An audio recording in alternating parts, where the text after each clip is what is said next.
Delegation of Islamic leaders returned for another round of dialogue with Niger military junta at President Tinubu's instance.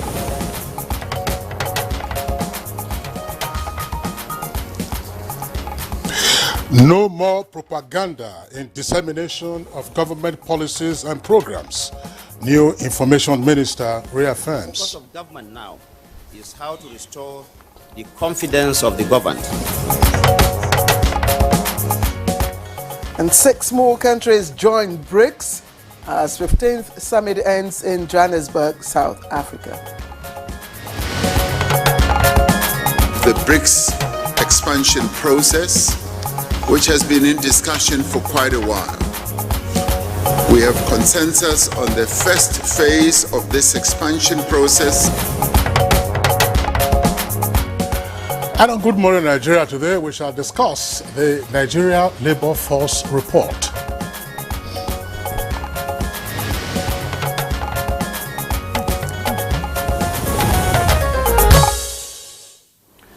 All right, let's remind you that in November last year, that's 2022, the National Bureau of Statistics, NBS, unveiled to the public a revision of the Nigeria Labour Force Survey methodology, following limitations noticed with the old methodology in computing the country's labour force.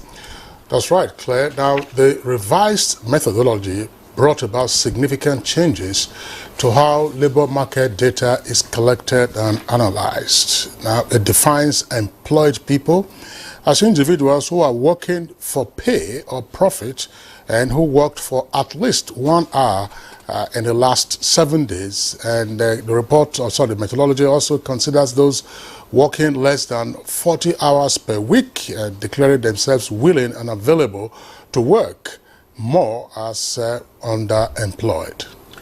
Well, the survey also captured subsistence agriculture and temporary absentees from work. Now, those improvements, among others captured in the revised computations, will also, according to the NBS, make Nigeria labour force data comparable with other countries of the world.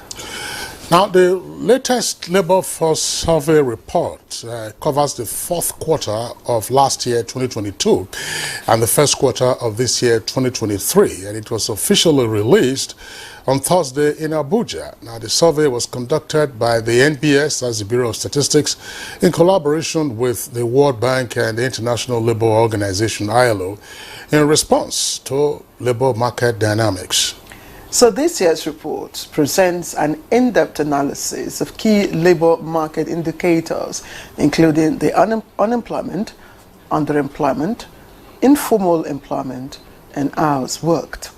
Now, the National Bureau of Statistics disclosed that it embarked on the revision of the methodology through adoption of the 19th International Conference of Labour Statisticians and Labour Underutilization, and the latest International Labour Organization Model Questionnaire, which includes unemployment among persons engaged in their own consumption work. Now, the revised approach, the report indicates, aligns with Nigeria's neighbors in Africa, and these include Ghana, Chad, Cameroon, Benin Republic, the Gambia, among others, and it's also in line with international best practices.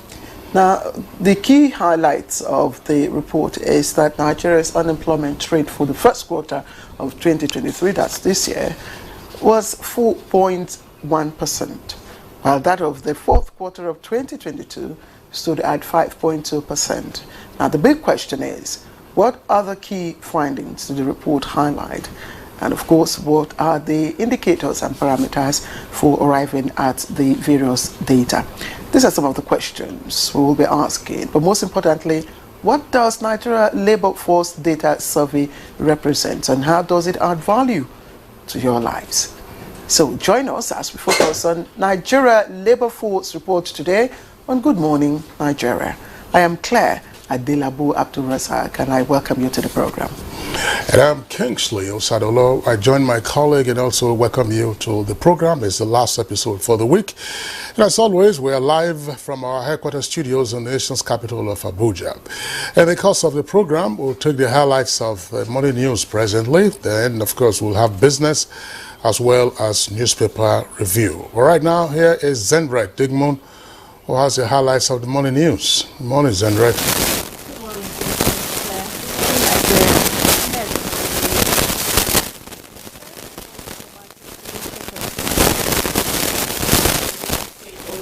of government in Niger Republic as President Bola Tinubu had approved the return of a delegation of Islamic leaders to Niger Republic for another round of dialogue with the military junta, General Abdurrahmani Tchani.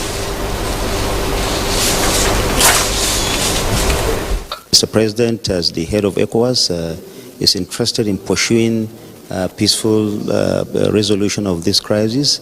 But like I said, nothing is off the table. Mr. President has said he should continue to engage, and the ulamas will continue to do that. President Bola Tinubu has directed that all issues affecting relations with the Emirates Airline and issuance of visas to Nigerians should be immediately resolved, as he emphasized that he is prepared to personally intervene. The directive came as the President received letters of credence from new ambassadors, including that of the United Arab Emirates. United Arab Emirates as well. So very keen to resolve all outstanding issues, with Nigeria. The work had started even before the presentation of the letters of credence by the ambassador. The Nigerian and the British armies have expressed determination to strengthen ties on personnel training and equipment acquisition. This was the focus of deliberation between the visiting United Kingdom Minister of State for Armed Forces and Veteran James Stephen Heatley and Chief of Army Staff Lieutenant General Taoreed Lagbaja. The military ties Lieutenant General Lagbaja noted will provide opportunity for the Nigerian Army to tap the British Army's rich experience and expertise in counter-terrorism, peace support, logistics, and intelligence. The partnership, especially the training, and even expanding on it. With a new government in Nigeria and new chiefs appointed to establish new friendships. The House of Representatives has described the observance of sit-at-home order in some parts of the southeast as unproductive and constituting a setback to the economic growth and development of the region.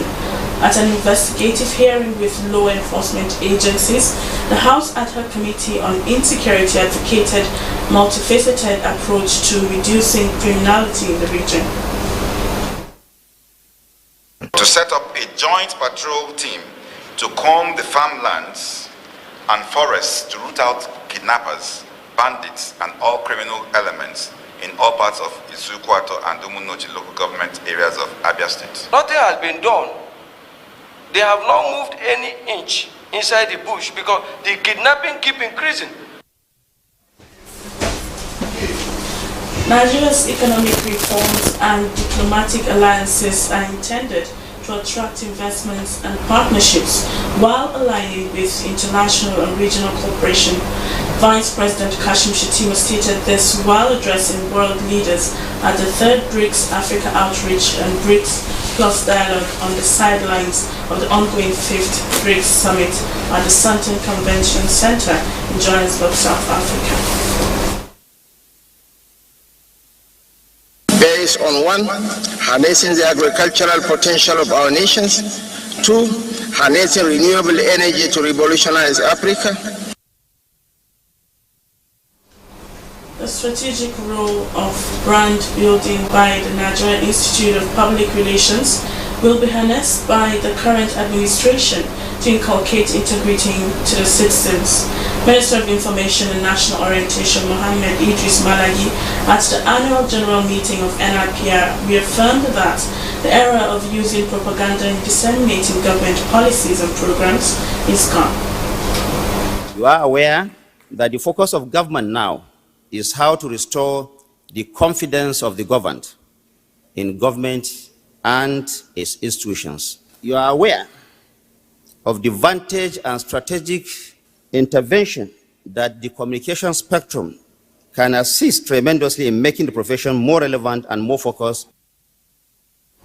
And the Minister of Federal Capital Territory, Nyesom Wike, has expressed readiness to complete some of the ongoing critical projects that have direct impact on the lives of the residents. The Minister expressed this during an inspection tour of some abandoned and ongoing projects within the city centre.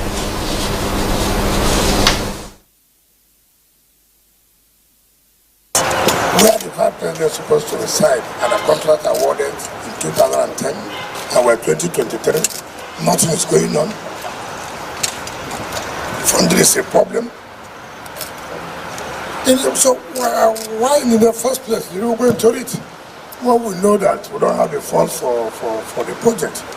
This is embarrassing.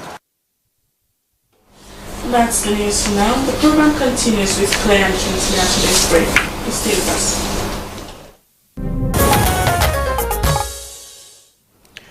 This is Good Morning Nigeria, live on the network service of the NTA, and time to take a look at business story.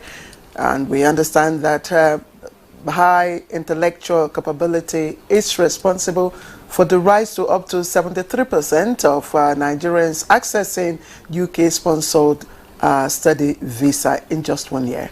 Alika Opanacharwa will tell us all about it.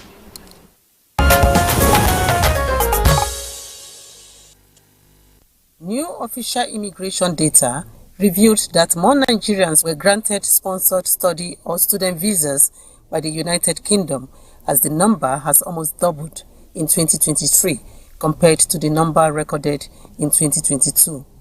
The data from the British government on Thursday shows that out of the top 5 nationalities granted sponsored study visas, Nigerian nationals saw the most significant percentage increase, up 73% from 33,958 in the year ending June 2022 to 58,680 in the year ending June 2023.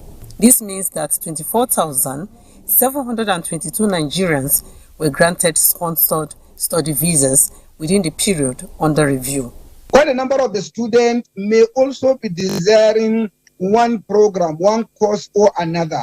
And the university system in Nigeria appears to have fewer and fewer, slots. These are among the few factors that necessitate quite a number of parents, to look elsewhere, particularly in other climes that they can send their children.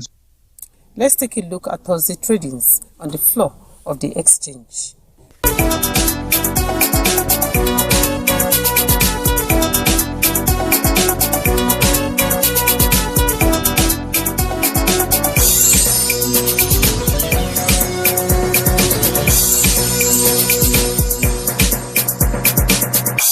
With business news, Alika Opanacharwa. Thank you very much, Alika, for the business news package. Up next, newspaper review.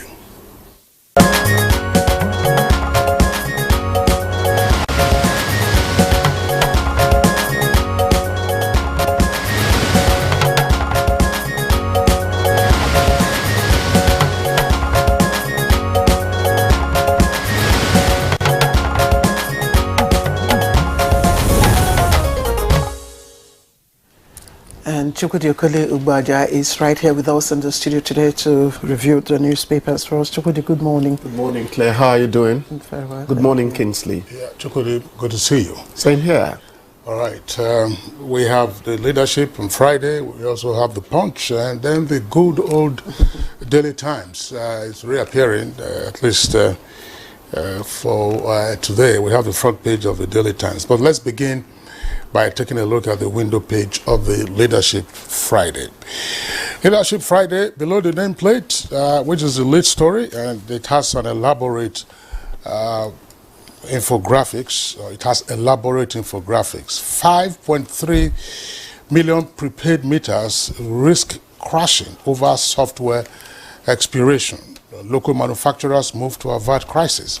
That's the rider to that headline. Now, it says about 43% as of March 31st this year were registered consumers, with most of them, of course, having the power.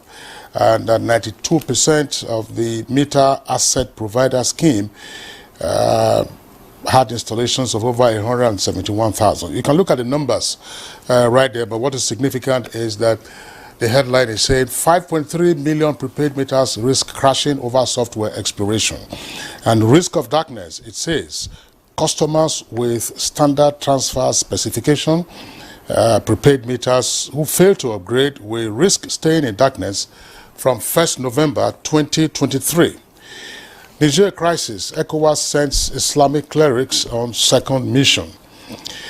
APC NWC members, Kogi governor and supporters and others protest. Wike orders arrest of Abuja collapsed building owners. Another appeal court affirms Akpakpa as Labour Party national chair. Tribunal witnesses alleged vote reduction against Governor Sule. Tinubu orders quick resolution of issues with UAE on Emirates Airlines and visa.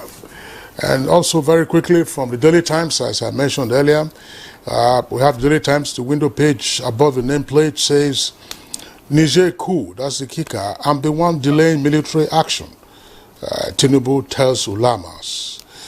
And the lead story says, release Kanu unconditionally for peace in Southeast, and that's attributed to a Reps committee chair. Reps summoned Federal Accountant General as bank boss indicts IPPIS.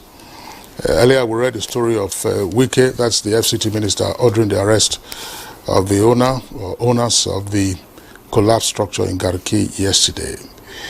Job racketeering. Committee demands analysis of staff representation. Claire. Yeah, okay, let's take a look at the Punch newspaper now. And it leads with Naira crumbles to 920 Naira to the dollar, and fuel marketers push for fresh price hike. The riders' fuel price can't remain at 617 Naira, with Naira falling below 900 to the dollar. Ipman. Nigerians back subsidy removal.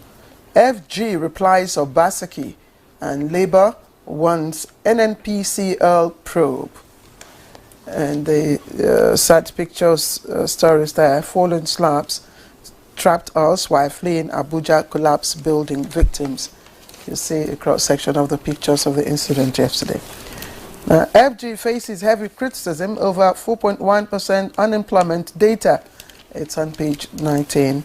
And 12 die in Nasarawa boat accident. Assembly mourns, page 5. Account for missing Boko Haram victims. Families urge federal government. And just above the nameplate, ECOWAS military action won't yield positive results in Niger, Russian envoy. And federal government makes 2 trillion Naira taxes from Google, Facebook, foreign firms, according to a report. The culture minister still a copper group alleges. Details of that on page 28. Thank you, Claire. Niger coup, I am the one delaying military action. Wise words at the right time.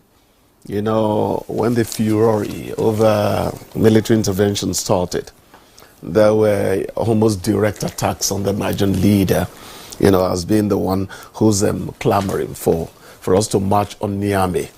And we keep on stressing that these people are kith and kin. So I like the fact that the president is coming out to say, I am the one delaying military action. It shows that the big brother status is still there and that we really are circumspect about the implications that a shooting war could bring about right there at our borders. You just said now that the Russian envoy is saying that the ECOWAS military action will not yield positive results. Unlike Russia coming clearly down in diplomatic tones, because their presence in all of the imbroglio has been rather shady, if I may be permitted to use that word. Just yesterday, we heard that Yevgeny Prigozhin, that's the leader of the Wagner group, supposedly died in an air crash in Russia. Nobody knows the circumstance of that crash. The United States sources are saying they didn't see a projectile, rising to take down this aircraft. And nobody knows, Yes, this morning on the BBC. Yes. There were also reports on that. And then there were some insinuations of a likely bomb. The British are saying it's likely that was brought down. The plane was taken down. Remember the face-off after the aborted mutiny.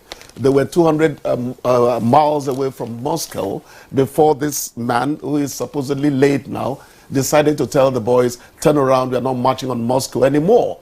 And the Russian leader did indeed call it a stab in the back. He was quite clear about it. We were surprised when later they said some truce had happened between the Russian authorities and the Wagner group. They would now go to Belarus. The man would not be prosecuted. Then some people said, we are not too sure about it. The Russian leader might have an axe to grind over time with the man. Yes, we're not going to insinuate anything. We don't know what happened. He returned to Russia. He's been going to Russia back and forth. Yes. And just to paraphrase President Biden's remarks on that incident, which was reported, that there is nothing that happens in Russia without the knowledge of Putin. So that speaks a lot. No, he's an absolute leader, come to think of it. So to that extent, without taking sides, Biden was quite right. He's in control.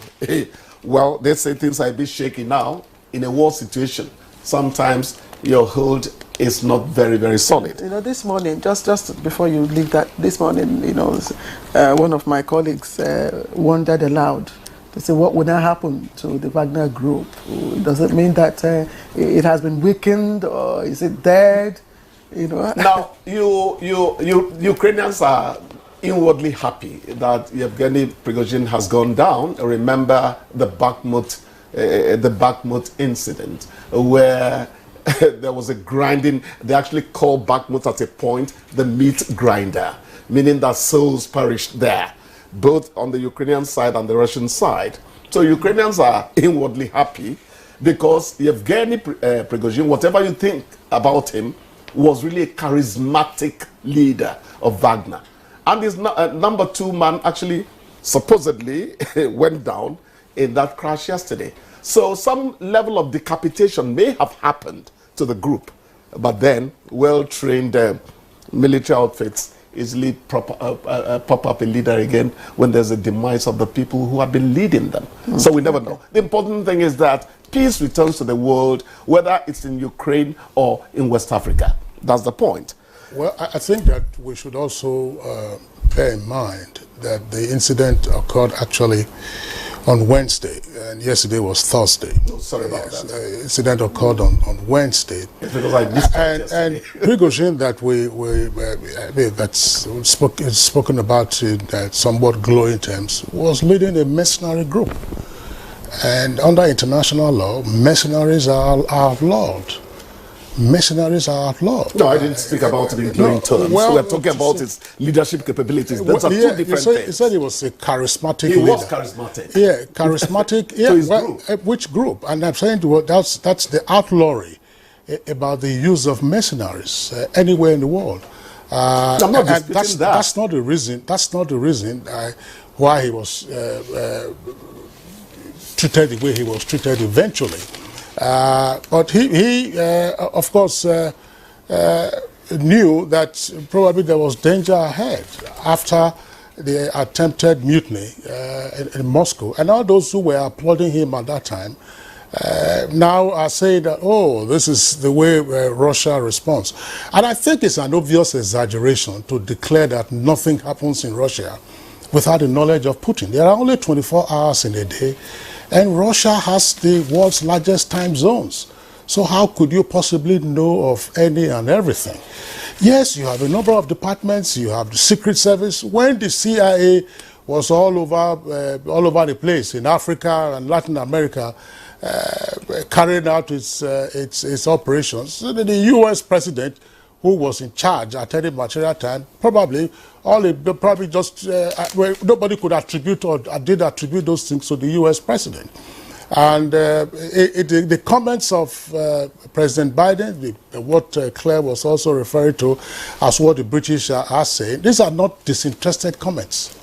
They are not, because they know, because they are at war virtually with Russia at the moment because of the support they are providing to Ukraine. So whatever will make Putin and Russia look bad, of course, they will say that. It is the business of Russia to investigate this incident. I want to call it an incident, whether it was an accident or it was deliberate.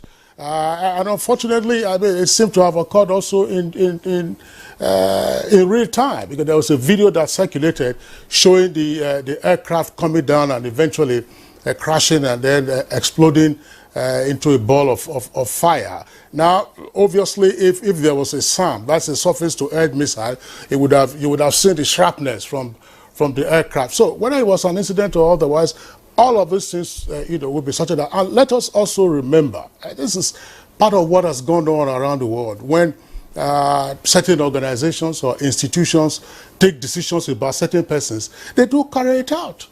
They do carry it out. And I'm talking about MNCs. Those are multinational corporations.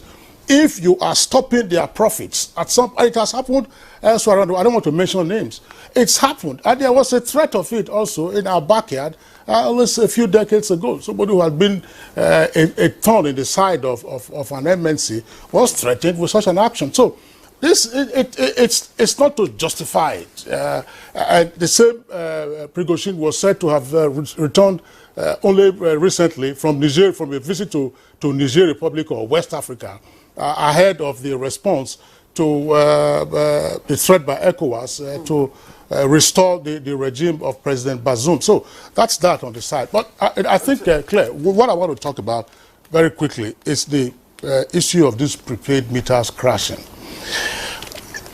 For a number of years now, and on Good Morning Nigeria, we have talked about metering. People not getting meters, getting estimated billing, and the agony that goes with that.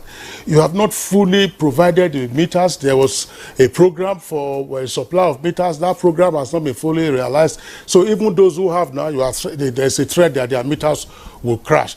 Why is it that almost everything with us just turns into an emergency? So I don't know. I understand all you need to do is 2 steps, buy a code, impute it, and so on and so forth. The next thing you will hear about your bank account. Today is 12 digits, another day is 10 digits, another day go and do all kinds of things. Why is it that the customer is constantly on the back foot in our economy?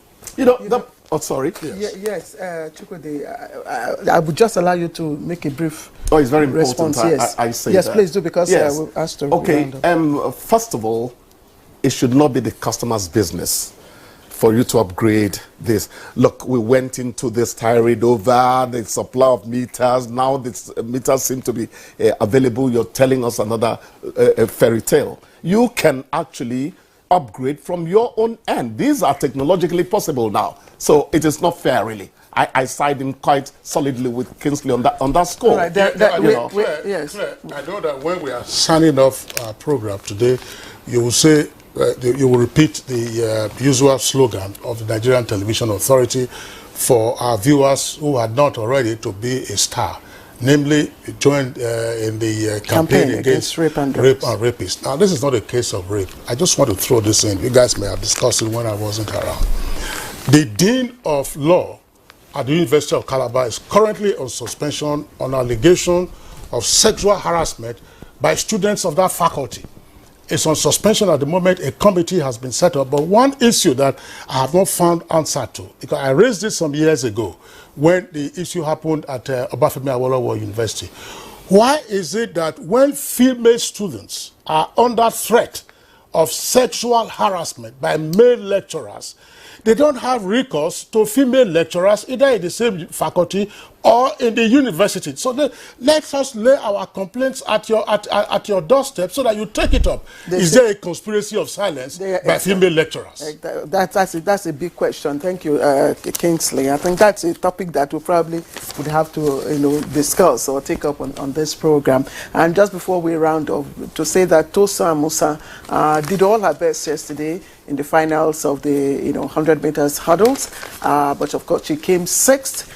With a time of, greater than what she clocked during the time she won. But still, despite that, her record still remained 12.616 seconds, still remain 1.2 seconds, still remain the world's record. So I want to use the opportunity to congratulate her despite her loss. So let's take a short break now. Our conversation will begin presently. You're watching Good Morning Nigeria on the network service of the Nigerian Television Authority. Now, as a prompt for our conversation, which is on the Nigeria Labour Force Report, we'll listen to this backgrounder as compiled by our correspondent, Moplang Dakok.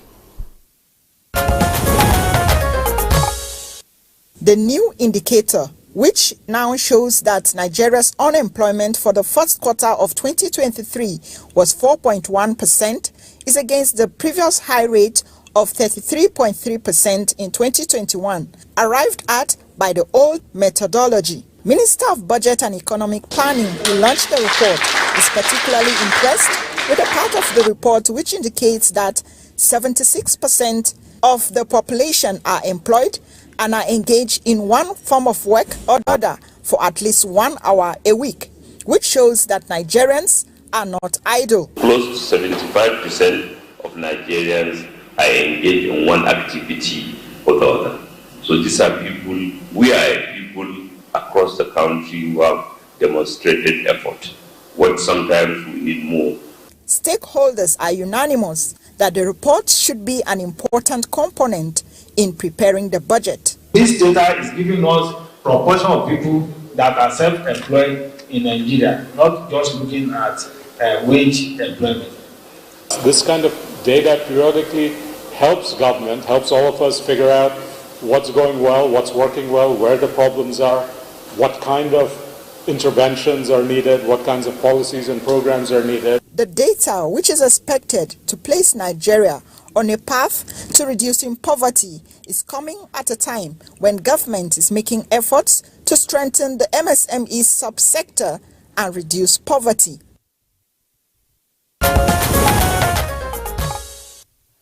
Moplang Dakok, thank you very much for the background to our conversation. Let me welcome to the studios here our guest.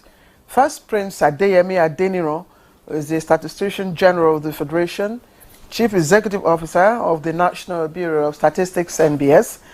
We're glad to have you with us, sir. Good morning. Thank you. Also here in the studio in Abuja is Oates Pape.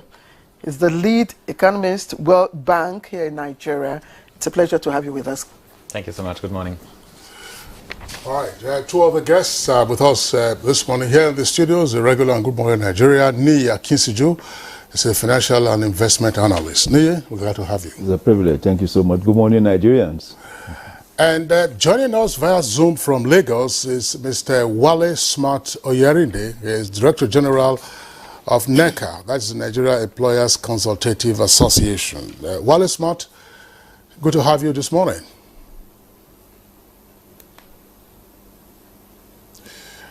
All right, we hope we sort out the audio with Wale Smart. We didn't quite hear him respond, but of course you saw his lips sinking there. Okay, now back to the studios. Let's begin with the Statistician General of the Bureau of Statistics. There is a Nigeria Labour Force report which has been launched. What is this all about? Thank you. Good morning, Nigerians. Thank you for having me. The newly released Nigerian Labour Force Survey report that was released yesterday is all about how do we get a comprehensive data on labour market matters or statistics in Nigeria. Comprehensive one. that we cover all areas that are needed, all information needed by government, by citizens, by government at both federal and state level to be able to address the issue of unemployment, the issue of underemployment, the issue of labor underutilization generally in the country. So we have a renewed methodology in line with international best practices, in line with the latest standard and guidelines set by ILO that all other countries are using. So we have also modernized our data production process to ensure that the quality of the data that we have this time around is high, is good, the data are accurate, so that we give exact situation of labor issue to government. We have also modernized or strategized our data collection approach.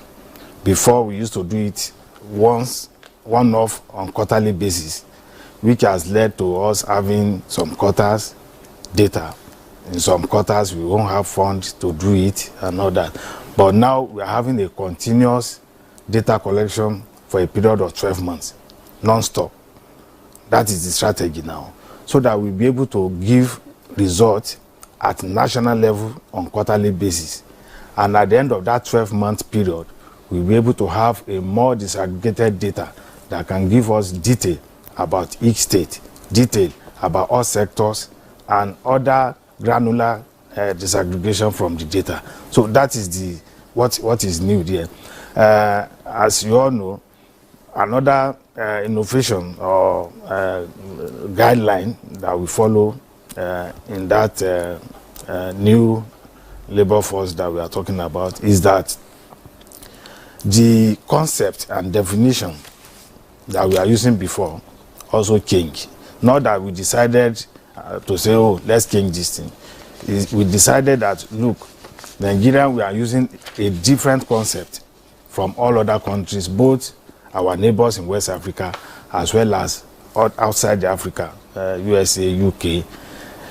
Before, we said that if somebody works between 1 to 19 hours in a week, which is very, very common, that person is unemployed.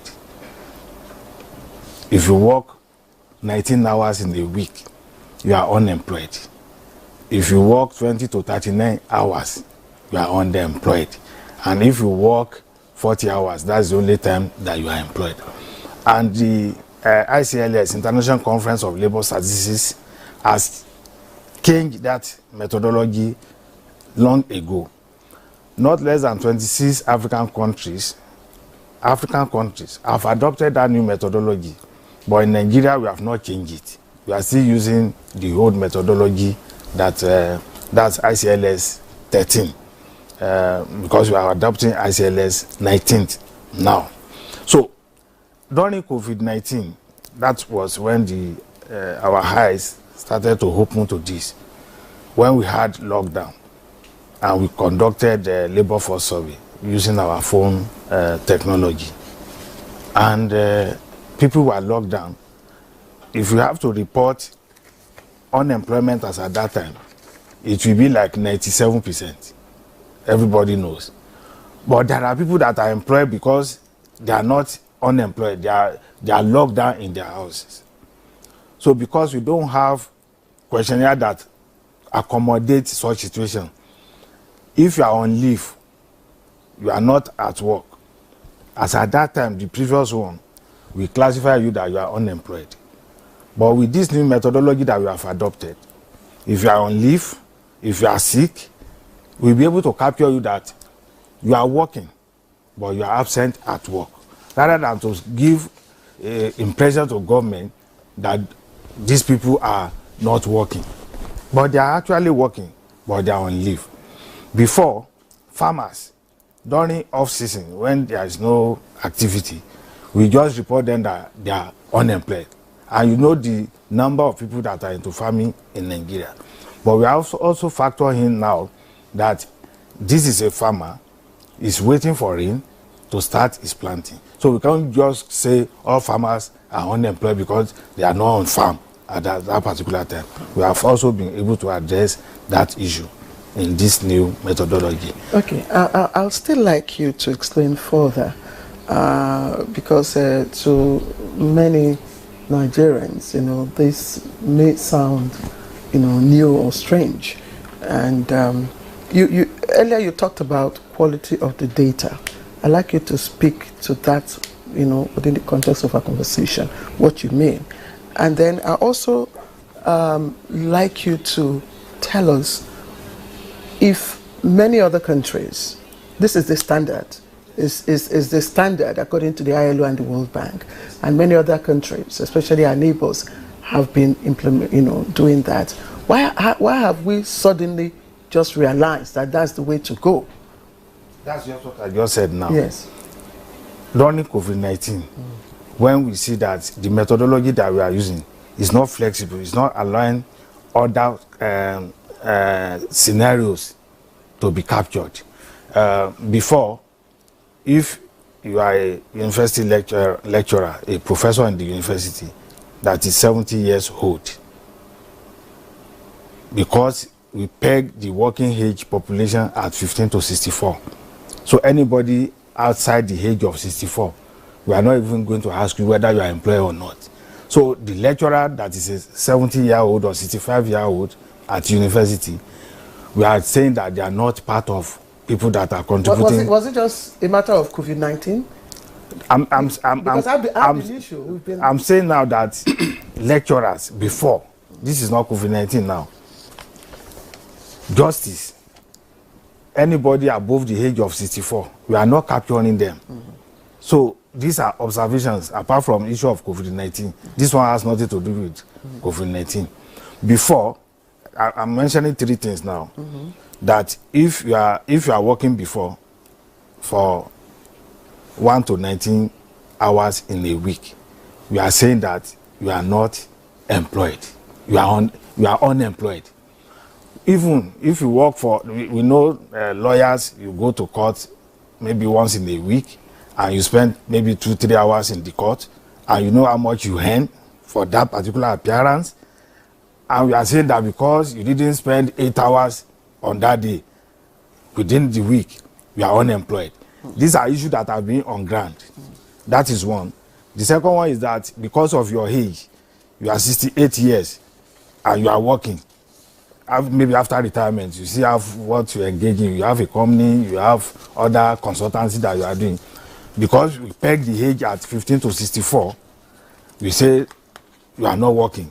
Because we are not going to capture you. You are outside the labor force. You are not going to ask you. I understand. That's the second one. Yeah, then the COVID is the third one. Yes, just a minute. Okay. I understand. You've explained all that. Okay. Yes, you've explained all that. But I'm just wondering, did we suddenly realize that that had been, the parameter for computing our data? To review methodology is not a static something. That if you are using this methodology, you must not change it. That's not how statistics work. As things are changing, as you are observing it, the world is changing, your methodology must change to come to reality of that changing world. If IT is driving so many things now, the technology that we are using must change to this new IT. So methodology is not static. It's not like you must stay. So this is a new method. This is a new methodology by ILO. And as a National Statistical Office, our mandate is to review our methodology from time to time to reflect what is happening within the economy. For instance, if you talk about gross domestic product, GDP, that we use to measure the performance of the economy, every 5 years, we are expected to review the base of the economy generally to look at what is happening. There are new sector that may be coming up. Before, we don't use to capture entertainment industry, but because they emerge and they are huge, especially in terms of income, so we have to reflect it in our economy. We have to rebase. So it's a continuous process, not something that is static. That why did you change it? we change according to what is happening within globally. Okay. All right. Yes. Thank you very much, Statistician General, for the explanation. We felt that you needed to lay the foundation in terms of why this happened and where we're going henceforth. Before I bring in the lead economist at the World Bank office in Nigeria, let me, Claire, throw this in. It's my pet idea. I hope that at some point the NBS will also begin to look more closely at the informal sector. Well, this is free consultancy on air. Just circumscribe it, what I refer to as Nigeria's breakfast economy. As we are sitting in the studios now, in major cities across the country, there are akara fryers and akara sellers.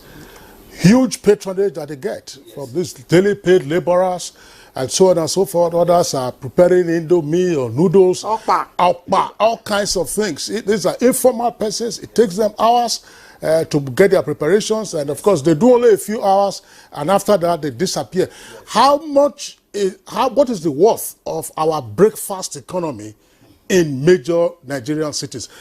Keep that in mind. You can KIV, I don't want you to respond to that. But it's my pet idea, because everywhere you go to, yes, everywhere you go to, you see them. I mean, when we were growing up, you always knew the akara seller who was by the corner, and so on and so forth. But now let's bring in Uts Pape. Uts Pape, of course, we've heard the Statistician General give us the rationale for the new survey, and therefore the report that has emerged.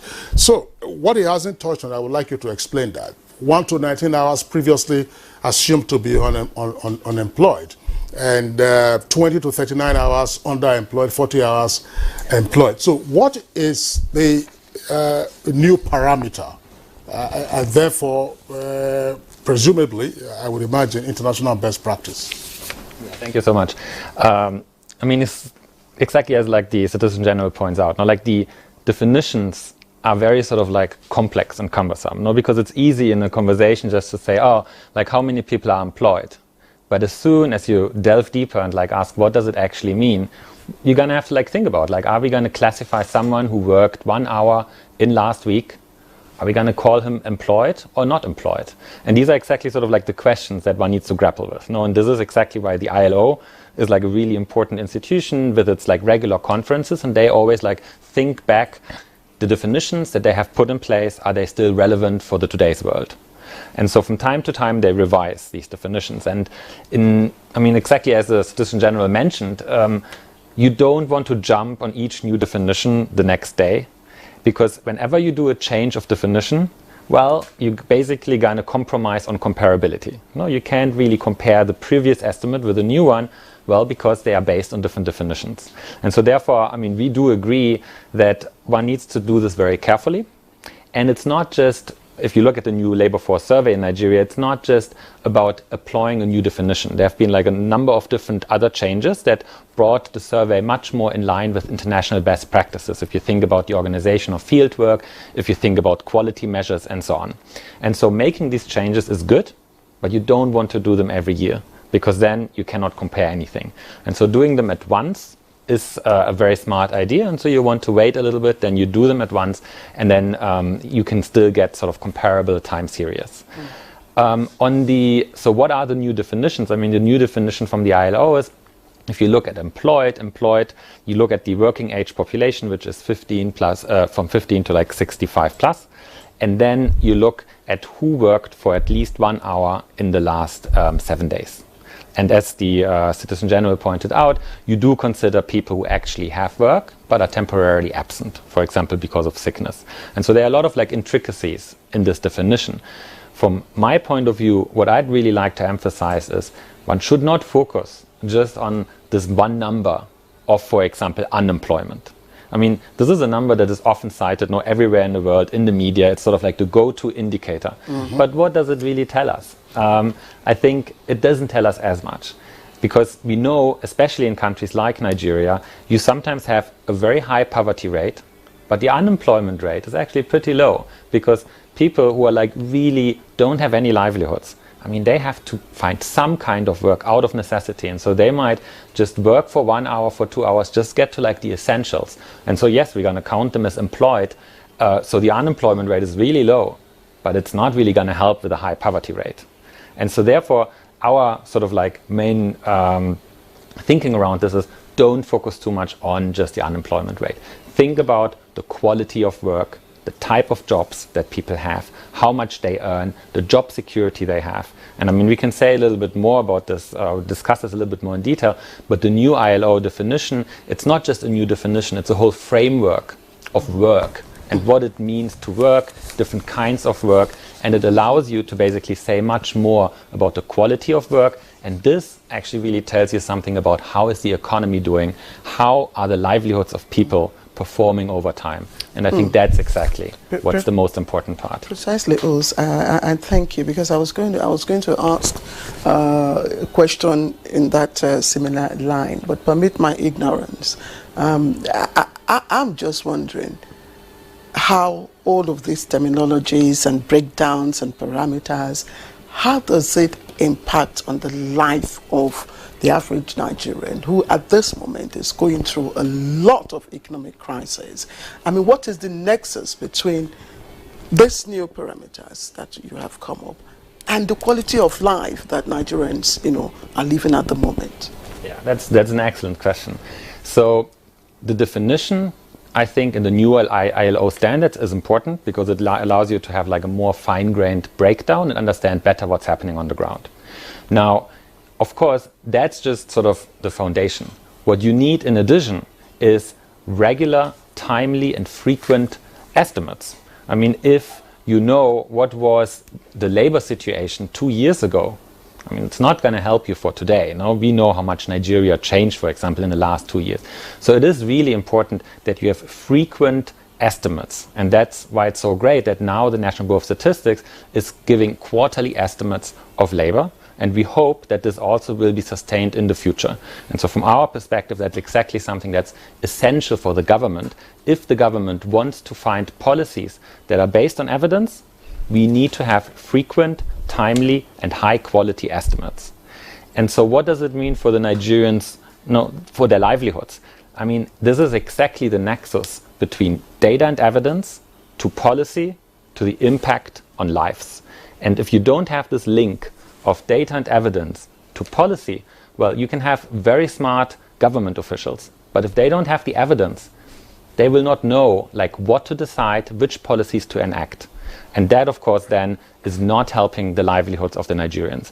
And so from our perspective, the new labor force survey is really providing this link from the evidence to the policy. And then the policy makers, they will be informed by the data. And that goes much beyond the unemployment rate. That's exactly, like thinking about transitions, thinking about trajectories, thinking about the different types of work, thinking about youth employment versus non-youth employment, thinking about women in the labor force and so on. So like all these questions. And this gives the decision makers in the government like really the evidence to decide what kind of policies are the most important policies now for Nigeria to improve the livelihoods of the people.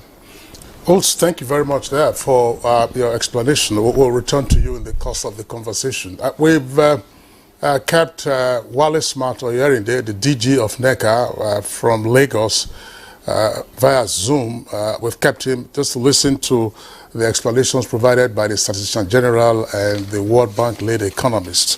Of course, Niyi Akinseju is still here with us in the studios. Wale Smart, what does all of this mean to you as an employers association? Is it likely to provide fresh insights? Is it likely to provide additional information that could enable employers respond appropriately? Thank you very much. Thank you for having us. And first, let me congratulate Brother Prince for the good work they are doing at the NBS. For us, as it is, the Statistician General and the team have done their bit within the context of their statutory role and responsibility, and then they've also tried to align with international best practice, as it says. Fundamentally, the main concern for us is this: data is like law. If you're not careful, as they said, the law is an ass, that you can turn it anyhow you want to. Data also can be weaponized depending on your your intention. You know, the new release after the rebasing, I'll call it rebasing of the parameter for measuring, which is rightly so since it's best practice and as in alignment with the relationship and the standard by the ILO, which is okay.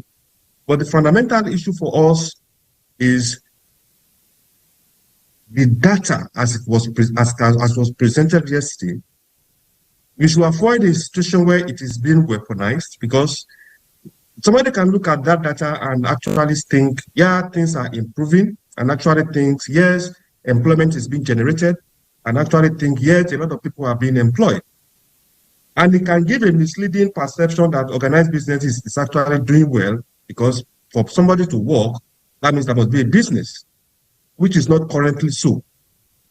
So the most important thing for us, since the data was released yesterday, and from our conversation is what are the things that the data, what are the things they are not saying?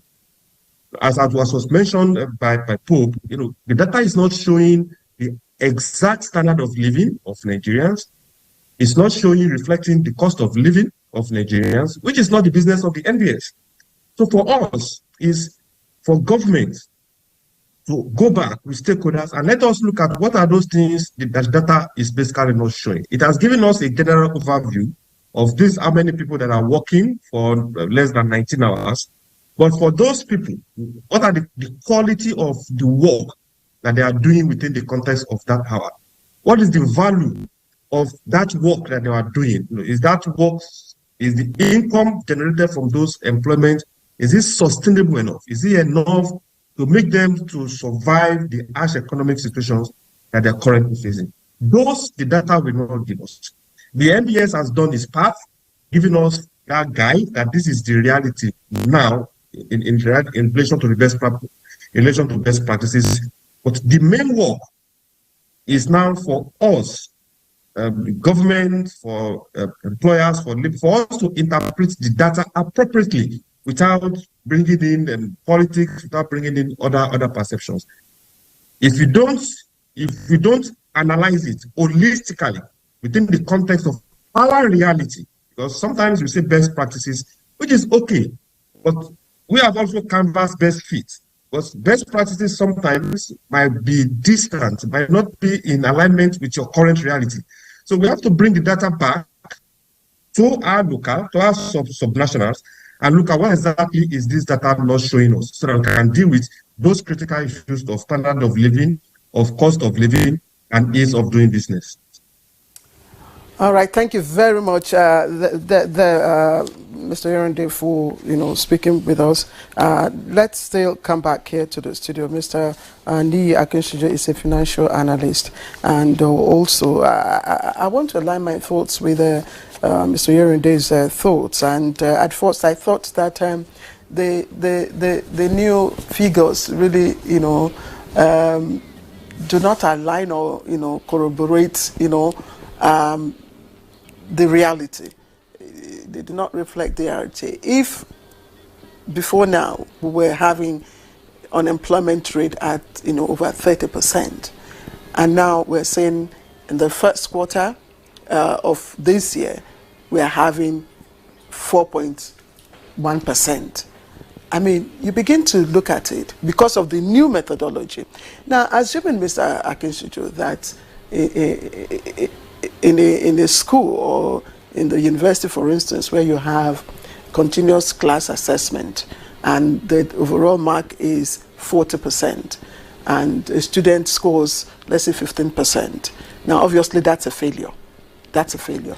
And now the authorities decide to, okay, let us look at this method again, and say, okay, let's not use the continuous class assessment. Let's take class attendance, And class attendance, this particular student, yes, attends 30, times out of 40. That's definitely a pass. So you see, it's 33% to 5%. I don't understand it. You are saying that does not mean that unemployment is low. It's paradoxical, and I don't get it. Well, it depends on what Your question is straightforward. I'm sure Nihi will. I get your point. Yes. And of course, very excellent. Because the scenario you were trying to paint, actually, it's a corner room scenario for me. But the truth of the matter is, I know that for fact, you cannot have a body of data that will attend to all possible classifications in the economy, especially. So if the labor force survey is telling us, is giving us data around classification and employment of labor across cadres, as it were, what is important is to also now try and triangulate, with other data in the public space also produced by labor, by NBS. So you have the GDP figures, you have the inflation figures, you have the what do you call multidimensional figure, the most popular, because that seems to represent the reality. But the truth of the matter is there is still a deficit in understanding the whole gamut of the multidimensional thing. And the essence of data, as far as I'm concerned, is not data for itself, but data for application. So now, the truth is that, just like when I first read this report, my mind went to Oga Kingsley here, because he had always been talking about the breakfast economy. And in truth, that is one aspect of our economic life that we need to put value to. And what that tells us too, the breakfast economy is rooted in the informal economy.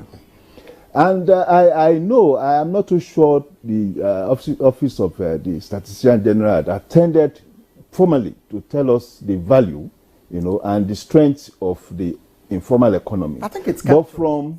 Yes. No, this one captures it now. Yes, this one captured it. So I am trying to now also triangulate.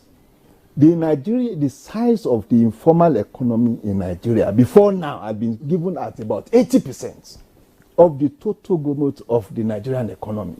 So it does mean that the labor force, in that 80% would be huge. And it also means that if whatever methodology we have been using before now had not captured that informal aspect of our economy. And it's important for data to be able to reflect all the cadres and perspectives, within that ecosystem. And I think this is what this new methodology is talking to. And of course, the Statistician General made mention of the fact that it's not as if the NBS is saying unemployment rate had reduced from 33% to 4.1%. Different realities and, of course, different indicators were measured. Now, what is being measured now is that people that were not actively captured before are now being captured. What do we not now do when we link up, to the size of agriculture in the economy at the level of GDP, placed at 26%? There must be laborers, there must be people working to produce that 26% of the national economy. Trade and services, about 51%. There must be people working to produce that 51% of the economy. But when we now come to how we have been using it before, how we have been measuring it before, we now say these people that have produced so much in our economy are not captured. So for me, this is a way to see those active economic agents. Because in truth, what we have been saying is that those actors or those that have been active in that economy, the informal economy, are not active economic agents. So this has established it. Now, it does not also now equate prosperity. It does not equate the fact that your earning satisfy your immediate needs. What will government now do? That's the issue. You now have these possibilities on ground. How would government now enhance the possibilities for increased prosperity for those who are in the informal economy? So, and of course, it also talks to the corporate social responsibilities, for instance, of people in the corporate sector. And the underlying definition for me is those who are working for pay or profits. I think that captures it. You know, sorry again. Maybe I need you again to clarify for me, because as we're doing this, you know, the viewer is also getting an understanding. If the aggregate of what, you know, has been added now, you know, to the parameters, as part of the parameters, and the reduction of the hour parameter has resulted in the 4.1%, shouldn't there be a reflection of this, you know, on the earlier data of 33.3% unemployment? Because the earlier data emphasized wage. And I see one of the disaggregated, yes, wages. So it's more or less labor for pay. It's different from labor for profits. In fact, part of the disaggregated indicators here also talk of labor in households. So you have an housemaid. He or she is engaged in a form of labor or not, of one form of labor or not. And of course, I know that is traditional and cultural to the Nigerian households. You know, so you have your housemaid, you employ her, you send her to school sometimes. If you are not sending her to school, you are paying the parents a form of stipend. That is reward for labor applied.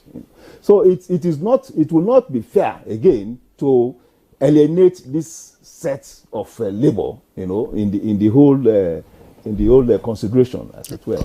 Claire,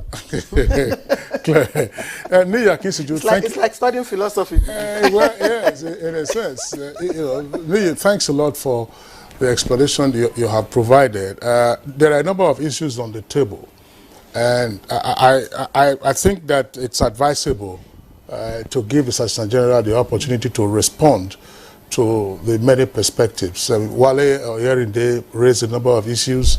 Niyi Akinseju has also elaborated on those issues and provided also new perspectives to say, let's take a look at this. So let's get you to respond, and then we'll have more questions. Thank you very much. Let me take the issue of the labor force, the unemployment, and then the issue of living standard, welfare of the workers, and the issue of poverty.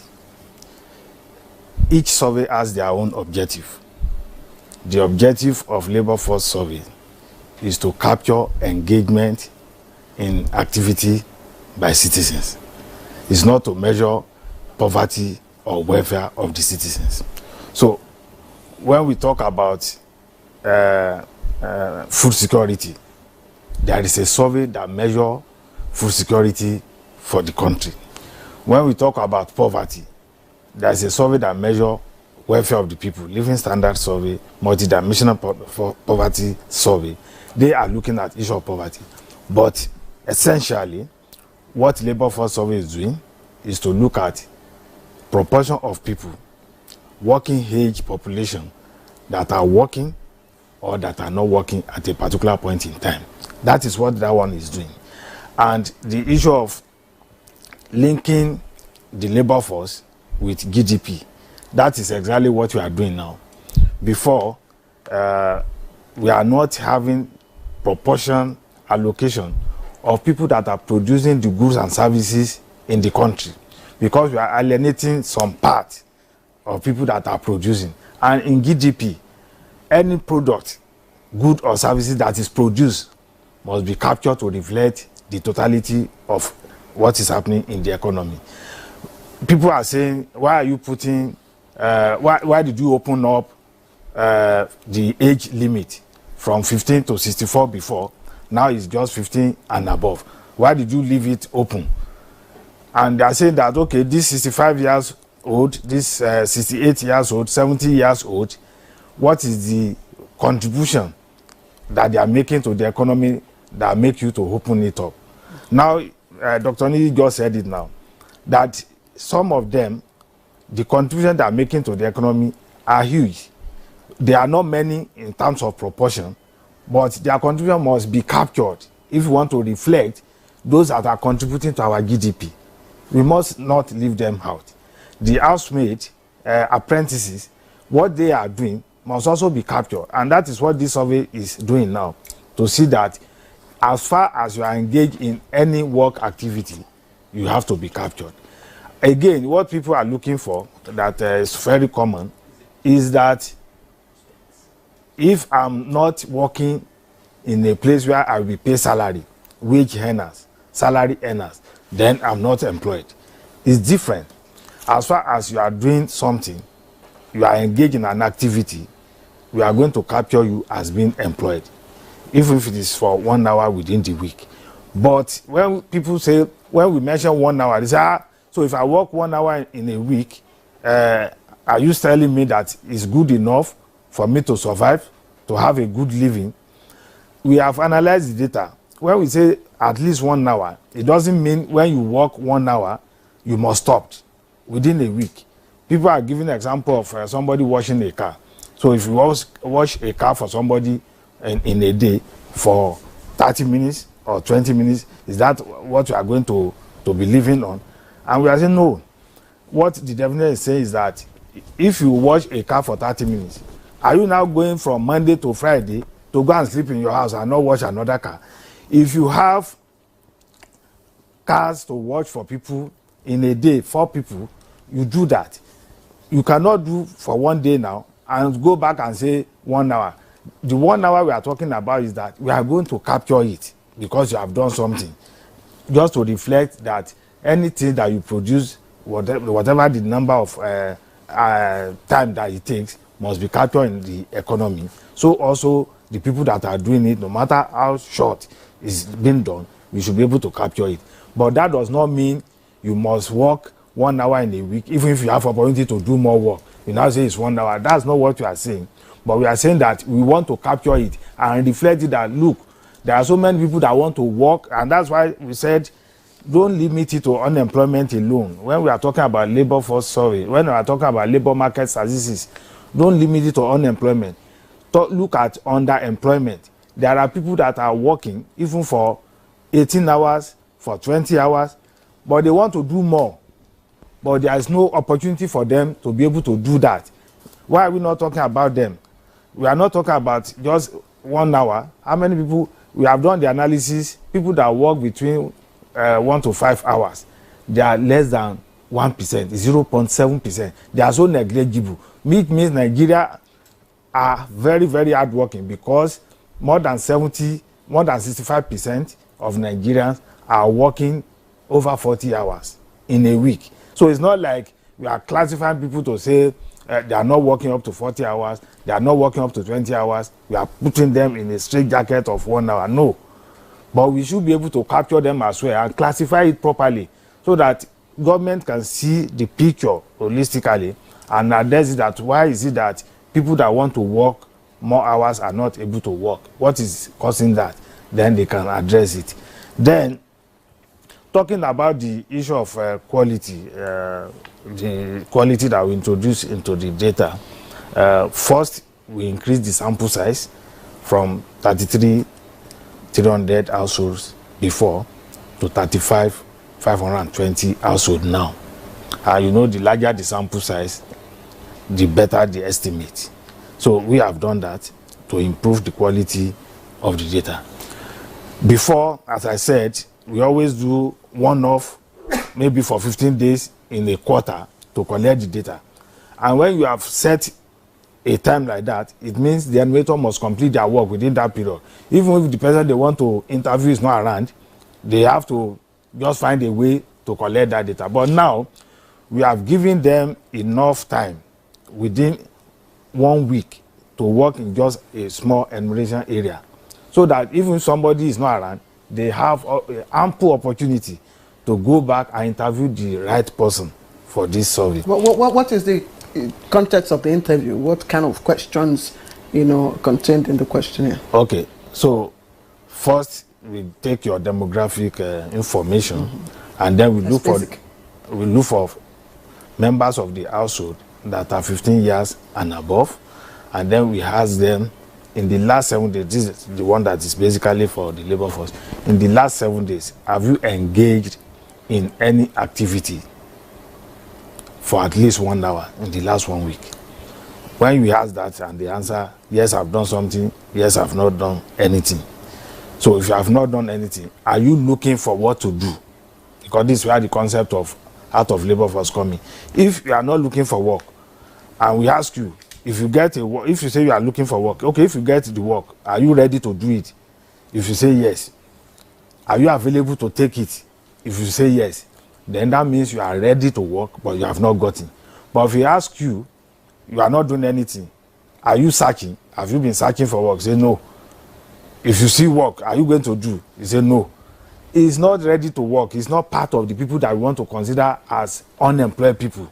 Those ones are out of labor. We ask that question as well. Then those that are working, we ask you, in which area of the sector are you working? Then we also ask, how many hours do you put in a week?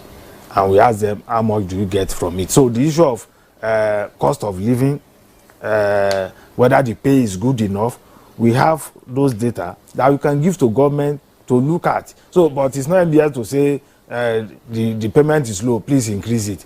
Our own is to provide the data, then the government, the policy makers can now come up, take the data and use it for the betterment of Nigeria. Another question I would like to ask, just on this quality, because it's quite important.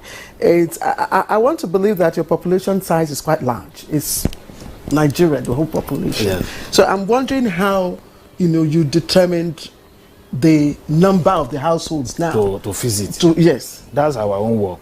And that's what differentiates us from National Population Commission. National Population Commission deal with census, counting everybody, counting all elements within the population. But for us at the National Bureau of Statistics, we deal with sample. We take sample of a particular population in a systematic way, in a scientific way that we have been taught. So such that that sample that you have taken must represent at the end of the day the entire population, which means you must ensure that all characteristics of that population are factored into the sample that you are taking. If you have male, you have female in the population, you must factor in that one. You have young people, you must factor in. You have old people, you must factor in. So we have all the parameters that are needed to calculate our samples, which you have done, which I also said is going to be part of the report for anybody to look at it. Okay. And let me say that the other thing that people usually say is this, that, we are over 200 million Nigerians. So why are you taking a sample of 35,000 households? So that is the system. That's why the techniques, and that's the expert that is there. If you want to test whether salt is good in a soup, and you put the salt and you stir it, for you to know whether it's sweet or not, are you going to drink all the soup at the same time? You just stir it, but what you need to do is to ensure that you stir it very well, so that salt cover all the part of the soup. That is the one I'm saying you must consider all the characteristics of that population. That's the stirring. Okay. So that when you pick small spoon and you put it in your mouth, it represents what is in that soup. What's your favorite soup? Well, let him tell us. What is your favorite? Is it Begri? It's a weird. But sometimes, again, sometimes the salt that you put in the soup does not circulate. Sometimes there's a portion that, stays away from part of the soup. I'm telling you as a woman. Yes. So it will hang somewhere. It will hang somewhere. That's the margin of error. I like that. That's the margin of error. But I hope you don't complain when your Ewedu also has a margin of error. At the time you are taking it. All right. So you're watching Good Morning Nigeria on the network service of the Nigerian Television Authority. We take a short break now. When we return, we'll continue the conversation with our guests. All right, you're welcome back, and it's still Good Morning Nigeria on the network service of the Nigerian Television Authority. Let's bring in again Uts Pape, the lead economist of the World Bank office here in Nigeria. Tell our viewers something. On the face of it, it seems ridiculous to say that somebody who works for 1 hour in a week has some form of work. Whereas previously, the definition of employment began with 40 hours. That is to say, 8 hours, 5 days in a week. Now, the new parameter says you do 1 hour of work in a week and then you are deemed to be employed. Is it that the new methodology is seeking to run away from unemployment figures, jump into employment, but skip underemployment? If a person is a graduate and does car wash activity for 1 hour in a week, I mean, let's be realistic. There are also legal implications. I don't want to get into that, but how realistic is this? 1 hour? If it were a much higher fraction of the former 40 hours a week, I'm sure some persons would more readily appreciate this. There's no culture, I imagine, that venerates laziness. So I do 1 hour in a week and then the remaining 39 hours I'm lying on my couch. How do you explain this to somebody who is apprehending the data in this instance? No, that's an excellent point. No, I mean, and I think it also comes a little bit back to the question. Well, data is not there just for itself. No, data has a purpose, and the purpose is to inform policies. But of course, it should also help the population to understand what's actually happening in the economy. Now, the problem is with the 1 hour. What is a better definition? Someone would say 5 hours, but then someone could argue 5 hours is also not enough. It should be 6 hours, maybe it should be 4 hours, maybe it should be 10 hours. So from my perspective, there's just no good answer to this question. And so therefore, and that's exactly my initial point, you do not want to look at just the unemployment indicator and make a big story out of this. Instead, you want to delve into the data and look and separate it. And then what the Citizen General did, looking, for example, how many people actually do work between 0 and 5 hours, how many people do work between 5 to 10 hours. And then you get a much more disaggregated picture of what's actually happening in the economy. And so I think that is really important. It also basically speaks to the purpose of, statistical literacy, which I think is really important. And it was one of the first points that we've heard about weaponizing data. I think to avoid weaponizing data, there is sort of a need for everyone to understand, to some extent, statistics. Not in a very complex way of what is a sampling weight, but in a very basic way of how can I read data, how can I interpret data, to make sure that you cannot be deceived and guided in the wrong way. And then I also think, and this comes back to your question, it's really the question that you ask. If you ask, is work sufficient in Nigeria to basically get out of poverty? Well, look at the unemployment rate. The unemployment rate is between 4 and 5%. The poverty rate is substantially higher. So obviously the answer is no, it's not. If your question is, did the labor market improve over time? I wouldn't look at the unemployment rate. I would look at the quality of work. No? As I mentioned before, I would look, for example, what's the fraction of wage employment? Because wage employment, as we had emphasized a little bit before, is exactly the kind of employment that is much more secure, gives you much better earnings, and so on. It's not often in the formal sector. And if you are interested in knowing whether Nigeria's economy is providing better opportunities for its people, well, you want to look at wage employment, for example, and then you can make the story out of wage employment. And so therefore, I think it really depends on the question, and we should move away from over-interpreting this one indicator. Okay, let's look at, I hope we can do without looking at those indicators. And fortunately, the World Bank and the ILO were partners in collating this new data. So I believe it meets international standard from your perspective. So if you look at Q4 2022, the unemployed data was 5.3%. In Q1 2023, it came down to 4.1%. What does that mean? What does that amount to? That's an excellent question, but it's a very difficult question. So usually what we do is, if you look at labor numbers, we interpret them going back 1 year because of seasonality. No, you do have different cycles in the economy, harvest cycles, and so on. And so therefore interpreting quarter to quarter, I mean, it tells you something, but it doesn't really tell you a lot of like economic background. Like it doesn't give you the economic story of it. This is why I emphasized at the beginning, it's so important to continue the survey over time. Just doing it for 1 year, 4 quarters, and then stopping it is not going to create as much value as if you run the survey for, let's say, 5 years, 10 years, continuously. Because then you can always go back and compare, for example, in 2025, you can compare the first quarter to the first quarter in 2023. And this is going to tell you something about how the labor market developed over time. So I would not overinterpret too much going from one quarter to the next quarter because of seasonality. Nili, I want to bring you in here. And let's examine the policy implication of these numbers and therefore the utility for a policymaker. If we have no sense of the quality of work and the appropriateness of work, and it is just a number, say I work 1 hour a week and that's it. So I'm deemed to be employed.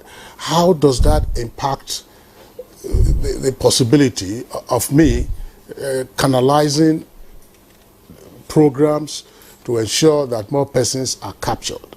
Yes, as I asked Uds, you can then run away from unemployment, but there's then a bulge in underemployment, and that underemployment appears not to be defined in this particular instance, because we have clearly instances of mismatch in our economy. I mean, you have persons who are very well educated, and you see the kind of jobs they are getting themselves in. The guy wakes up in the morning, probably does, let's say, 6 hours in a day, but give him an opportunity, he would. I'm sure we all remember, and Uds wasn't around there, but one of our national embarrassment, just to say by way of example, some years ago, there was a call for an interview by the Immigration Service at the National Stadium, now Emiko Abiola Stadium, in Abuja. And you saw the stampede that occurred.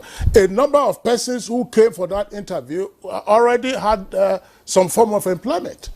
But they said, look, this was an opportunity, but if they were to be captured under today's data, you won't bother about them as being unemployed. Nili. I think the data has provided this obvious. We have a trouble, on hand. 93% of employment in the informal sector is a major challenge. And that brings the reality to whoever is the government, whoever is in charge of government planning for economic development. So how do we formalize this huge number? That should be the first question, Yes, but it also tells us that there's a starting point. 93% of the Nigerian workforce are economic agents. That's a starting point. Where are they employed? How can we advance, the level of employment to merge with earnings that will satisfy needs? So there are now different indicators that need to be brought together and then form a policy, either by sector or by demographics and all that, For instance, if I am the governor of a state now, I want to go and look at the percentage of my workforce that falls between age 15 and age 19 or age 18, for instance, to understand the kind of engagement, because naturally a 15-year-old, 16-year-old should not be working. It should the expectation is that between 15 and 16, 17, you are honing your whatever profession, whatever educational engagement you are going through. So if you are employed at that level and is in the informal sector, it means you are effectively out of the employment cadre, So those are the data that should start telling or advising, policymakers on what exactly to apply and to what. This data, for instance, is advising me that this 8,000 naira intervention, to poor, vulnerable household, might be a good intervention. For instance, however we look at it, if we have the breakfast economists, the breakfast economic agents, most of their capital investment is not up to 5,000. In fact, for 5,000, it means they are flourishing. Some, the tabletop traders, for instance, the totality of the wares on their tabletop might not be up to 2,000. So if we have a properly channeled fund, to capitalize this set of people, would it enhance their earnings? Will it enhance their profit in a way that they become sustainable? So the argument around this conditional cash intervention can also be settled by this data, So for me, it's important that policymakers don't just look at this figure at this data as casually. As a political abstract, as a political figures and justifications. They are not doing well. Just to claim, international. It's not as if the economy is doing well. But what this tells us, as you said, so that it isn't that. Well, it's in sync with international best practices. Exactly. Because Wallace Matoyorinde wants that we should rather be looking at best fit. In fact, best practices. Yes, exactly. I want to bring in Wale Oyerinde to our conversation so that we are fast spending our time. And Mr. Oyerinde, we know that all over the world, the variables that drive what people do, how they do it, where they do it, when they do it, differ. So I'm wondering, is benchmarking data behavior against the world of international best standard? Is it the way to go when we know that the variables that drive this data behavior all over the world are different? And secondly, what does NECA intend to do with the data that has been provided? Thank you very much. I think first, benchmarking is appropriate. We are not an island of our own. We are not a world. We are not isolated within the context of the global community. And since the world is a global village now, we cannot pick something. We cannot do something out of nothing. So benchmarking is quite appropriate. We support benchmarking. Most of the ILO convention that we subscribe to, there are also standards, standards that creates most like the minimum standard. It benchmarks practices all over the world. And so, look, beyond this level, no country should naturally go below. So benchmarking helps you to know how you are doing, to know to project into where you should be as a whole. So benchmarking quite appreciable. The NBS, once again, I said, yes, they've done a beautiful job. And it goes beyond the NBS for us now. It is now, and Mr. Adeyanju mentioned it, it is what do we do with the data? Parameters are standardized parameters. Globally, wherever you go, 2 + 2 will be 4. Now, your 4, or how you arrive at your 4, whether it's 2 + 2 or 2 × 2 or 4 - 2, we always give you, if 2 is your answer, it will always give you 2. The fact now is for you to now go back and deal with the issues that the data is not mentioning, which is not, to a large extent, the responsibility of the NBS. They've given us the data, this is the parameters, this is the reality within the context of the data. And what we are going to do now is to engage the relevant agencies of government in the executive level and legislatures. The Ministry of Labour, this data has come out. This is the reality for us. As Mr. Adeyanju also mentioned, how do we now create more opportunities? Or how do we mitigate the threats that this data has shown us? How do we deal with the fundamental issues that this data is pointing to? I mentioned earlier that the key work that we are going to do also within the context of our institution is to make sure that this data, they are not weaponized. Somebody, a mischievous person can look at that figure and say, look, that we don't have problem with unemployment again, since this number is now the number from, it's easy to juxtapose. Before it was 33%. Now it is less than 5%, without looking at the parameters surrounding the current reality. So we are going to step up our advocacy that it is less of the figure now. We have the figure from the NBS. Now, each ministry, Ministry of Labor, Ministry of Trade, Investment, and Ministry of Trade and Investment, Ministry of Poverty Alleviation, Ministry of all the ministries that are involved, all the agencies that are involved. And what do we now do with this data so that we maximize the opportunities that it has given us? Data, we need it. I think one of the challenges we've had over time is the paucity of data. And once again, we commend the NBS for taking the bold step of coming up with this. It gives us something to work with. It gives us something to advocate with. All right. Oyerinde, thank you very much there for that perspective. Very quickly, I want to come back to Niyi. And this is a follow-up to the policy implication of the data that we now have, and also back up a bit the parameters for arriving at the data. We've talked about opportunities. That's fine. But what about reward? Because also on the national table at the moment is a conversation around the new minimum wage. Our new minimum wage is computed on a flat rate basis, 30,000 naira per month. Previously, 30,000 naira per month was calculated on a 40-hour working week, which is what, of course, the Labour Act also says. In other jurisdictions, particularly in the more advanced economies, the minimum wage is calculated on an hourly basis.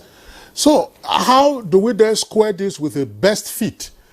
Because sometimes, of course, it's difficult in some of the occupations to calculate how much work you actually put in on an hourly basis. I don't know whether you get the question I'm asking. So that we're talking about minimum wage, that's a flat rate on the monthly basis. Some people are saying whatever numbers they are banding right now. And yet, you say you work 1 hour a week and then you are employed. Again, to some persons, it's probably ridiculous. It looks astounding, actually. But again, if we need to also go back to the new figures, as it were. The new figure tells us that the percentage of wage earners in the total figure of employed is in Q1 23. It's less than 12%. So, that also, the indicator is clear. That emphasis cannot just be on that segment of the economy alone.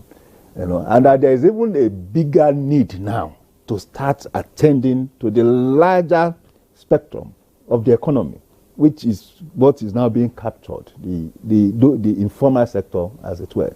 It means also that whatever you do to that wage earning segment will not necessarily trickle down, to the larger percentage of that. So it's the data is telling us giving us a lot of messages. How do we now, exploit, as it were, these messages?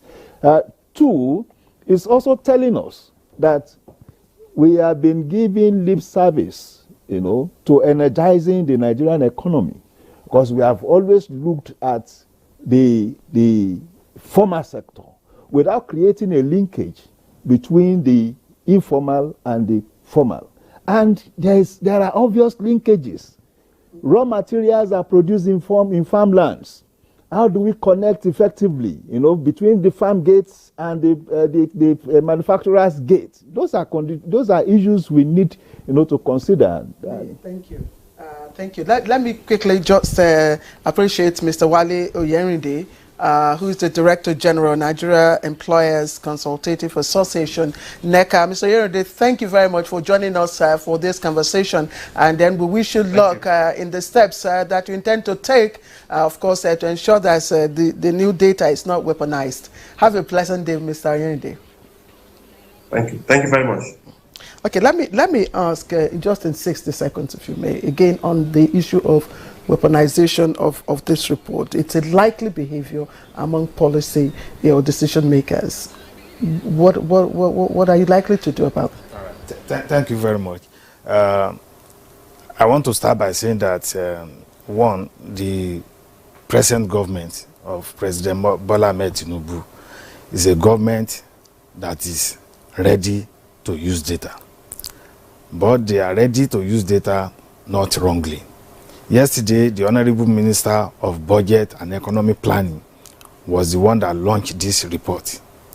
And if you heard what what he said there yesterday, that look, we are aware that the 33% that we have before has nothing to do with this 4.1% that we have now, because the methodology are different, the indicators are computed differently.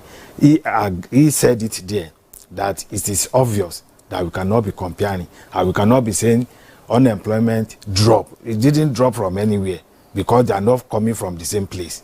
So this is the new figure.